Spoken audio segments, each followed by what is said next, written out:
Halo Sobat YouTuber, salam kangen dan salam hangat selalu untuk Anda semua. Senang sekali bisa menjumpai Anda melalui kanal YouTube ini. Semoga Anda dan kita semua senantiasa dalam keadaan sehat walafiat, diberikan banyak kemudahan dan bahagia selalu. Sobat sekalian, dalam beberapa video selanjutnya, insya Allah saya akan coba mengupas tentang jenis-jenis konten YouTube yang paling digemari atau paling ramai diserbu penonton.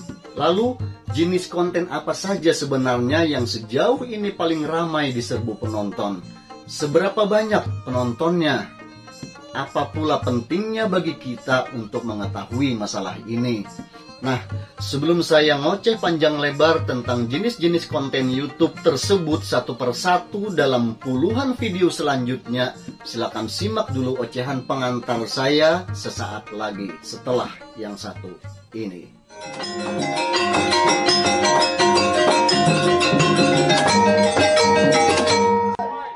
Sobat sekalian, ketika kita sudah bergelut di dunia YouTube, dan setiap kali kita selesai mengupload sebuah video, diakui atau tidak, satu harapan besar yang pasti didambakan oleh setiap YouTuber adalah kita semua pasti berharap besar agar setiap video yang kita upload akan diserbu oleh sebanyak mungkin penonton.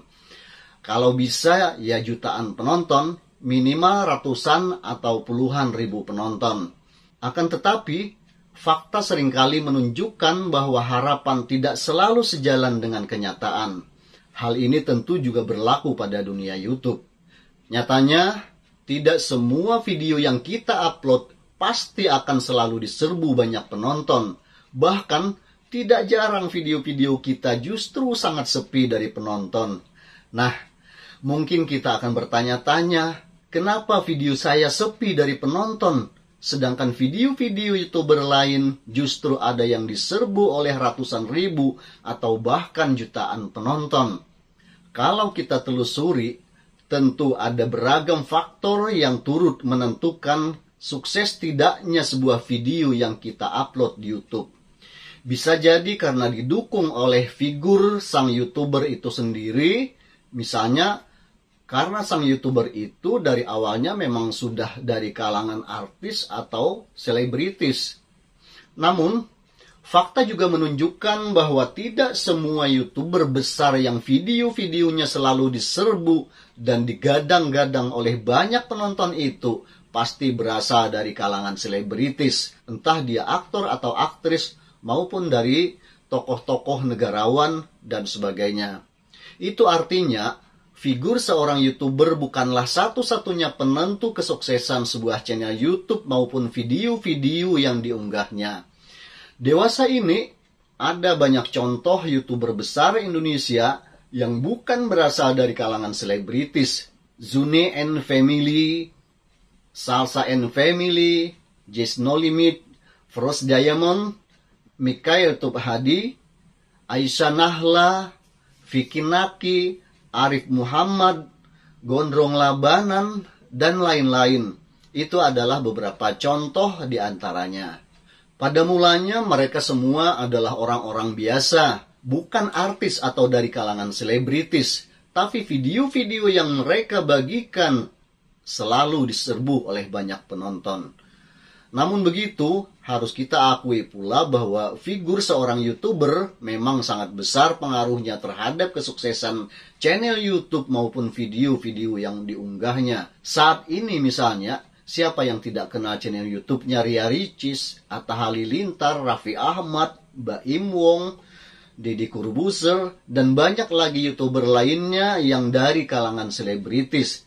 Jadi, wajarlah jika channel YouTube mereka sangat cepat berkembang karena memang sudah diawali dengan popularitas nama mereka. Tapi, sekali lagi perlu saya tekankan, itu bukanlah satu-satunya faktor penentu. Masih ada beberapa faktor lainnya yang turut menentukan kesuksesan seorang YouTuber dan video-video yang diunggahnya. Oleh karena itu, kita yang bukan artis ini, kita yang bukan selebritis dan bukan siapa-siapa ini, tak perlu berkecil hati untuk ikut bersaing di dunia YouTube.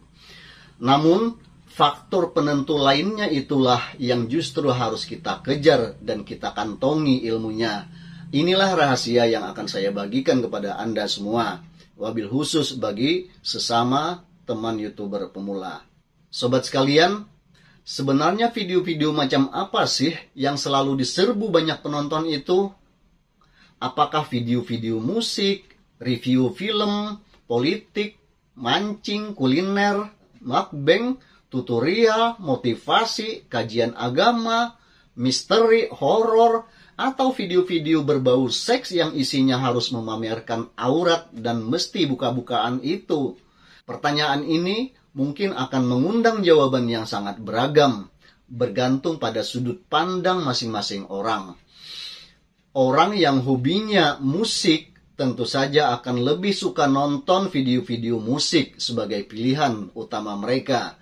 Begitu juga dengan beragam hobi dan kegemaran lainnya. Namun, berdasarkan hasil pengamatan saya selama ini, yang jelas bahwa salah satu faktor yang sangat besar pengaruhnya dalam menentukan kesuksesan sebuah channel YouTube maupun video-videonya adalah jenis kontennya. Sekali lagi saya ulang, jenis kontennya. Jadi, sebenarnya kita bisa belajar banyak dari konten-konten YouTuber lain yang sejauh ini kita anggap sukses berdasarkan jumlah subscribe maupun jumlah view-nya. Hingga saat ini, ada beberapa video dari YouTuber Indonesia yang bukan cuma ditonton jutaan kali, tapi justru sudah 2 miliaran lebih. Ini tentu hal yang sangat luar biasa, tidak mudah untuk mencapai view sebanyak itu. Nah, masalahnya sekarang, jenis konten macam apa yang disajikan oleh para YouTuber tersebut, sehingga video-video mereka bisa laris manis, diserbu oleh jutaan bahkan miliaran penonton. Nah, sobat sekalian, itulah yang akan saya tunjukkan kepada Anda dalam puluhan video saya selanjutnya. Dari jenis-jenis konten yang mereka sajikan, Anda akan bisa belajar banyak tentang berbagai hal terkait dengan dunia YouTube. Dalam video-video selanjutnya akan saya kupas satu persatu sekitar 30-an jenis konten YouTube yang selama ini paling banyak diserbu penonton, khususnya dalam konteks Indonesia. Namun, perlu saya jelaskan dulu di sini bahwa istilah jenis konten yang saya maksudkan lebih mengacu pada tema video. Jadi bukan pada ragam channel YouTube-nya, misalnya ragam vlog atau podcast. Sebab dalam sebuah vlog maupun podcast pada umumnya menyajikan beragam konten dengan tema yang berbeda-beda. Bisa mengangkat tema politik, budaya, agama, mistik, horor, musik, wisata, pendidikan, kesehatan, olahraga, keluarga, dan seterusnya. Untuk itu, karena beberapa perbedaan yang cukup mendasar, khusus untuk vlog dan podcast ini, insya Allah akan saya kupas dalam video tersendiri. Kemudian, sekalipun nanti saya juga menggunakan istilah level, penting untuk saya tegaskan pula bahwa urutan video-video yang saya sajikan nanti tidak selalu mencerminkan peringkat jenis konten tertentu berdasarkan jumlah view atau frekuensi penayangannya. Sebab baik lantaran keterbatasan saya pribadi maupun karena faktor lainnya, hal ini seringkali bersifat tentatif dan tidak konsisten. Karena itulah, sangat mungkin beberapa kesimpulan saya nanti tidak selalu tepat ketika menyatakan level tertentu untuk jenis-jenis konten tertentu. Namun demikian, ke-30 jenis konten YouTube yang akan saya sajikan nanti cukup memadailah kiranya sebagai acuan Anda selaku seorang konten kreator. Dan penting untuk Anda ketahui bahwa salah satu kriteria konten YouTube yang bisa saya masukkan ke dalam 30 jenis konten yang paling diserbu penonton ini adalah sebagian besar videonya harus mencapai jutaan view.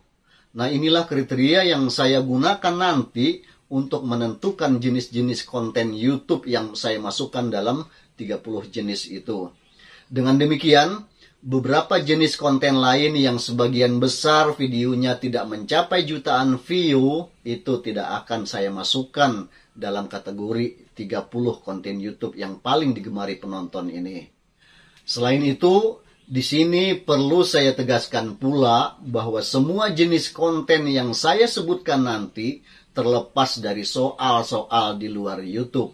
Jadi, apakah jenis konten tersebut melanggar aturan komunitas YouTube atau tidak, terkena copyright atau tidak, bermuatan sara atau tidak, melanggar norma sosial atau tidak, termasuk juga apakah channel YouTube-nya bisa dimonetisasi atau tidak, semua itu di luar konteks pembicaraan kita. Sebab tidak lebih tidak kurang, tujuan saya di sini hanya sekadar berupaya mengungkapkan sederet data dan kefaktaan sejauh yang bisa saya temukan. Karena itulah, apakah nanti Anda akan mengadopsi salah satu atau beberapa jenis konten di antaranya, ataukah Anda akan mengabaikannya saja, itu sepenuhnya akan menjadi hak dan urusan Anda. Oke sobat sekalian, demikian dulu yang bisa saya share pada kesempatan ini. Semoga ada manfaatnya bagi Anda dan kita semua. Akhir kata, terima kasih atas segala perhatian Anda. Mohon maaf atas segala kekurangan. Sampai jumpa kembali pada kesempatan mendatang. Dukung terus perkembangan channel Jamal T. Suryanata ini dengan memberikan komentar, like, subscribe bagi teman-teman yang baru bergabung. Dan jangan lupa, aktifkan lonceng notifikasinya agar Anda tidak ketinggalan info-info penting dari channel YouTube ini. Banyak anak di simpang jalan, hanya seorang naik sepeda. Sudilah kawan berjabat tangan, mohon berikan dukungan Anda. Banyak cerita antara kita, duhai indah sekali. Janganlah lupa saling berbagi.